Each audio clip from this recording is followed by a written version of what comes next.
Matet de Leon, emosyonal na isiniwalat ang tungkol sa kasambahay ni Nora Aunor matapos ang naging pagpanaw nito.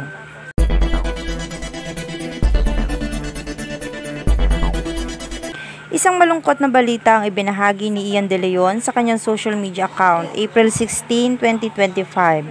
Kinumpirma nito ang pamamaalam ng kanyang mahal na ina sa edad na 71. With deep sorrow and heavy hearts, we share the passing of our beloved mother, Nora C. Villamayor, who left us today, April 16, 2025, at the age of 71. She was the heart of our family, a source of unconditional love, strength, and warmth. Her kindness, wisdom, and beautiful spirit touched everyone who knew her. She will be missed beyond words and remembered forever. Nagmula sa mahirap na pamilya si Nora Aunor, kung kaya't bata pa lang ito ay agad na itong sumabak sa karera ng buhay. Unang nakilala ito sa Tawag ng Tanghalan hanggang sa nasundan na ito ng mga pelikula. Dito na unti-unti siyang nakilala habang patuloy na nagluluksa sa pagpanaw ng batikang aktres na si Nora Aunor, isang revelasyon ng ikinagulat ng marami.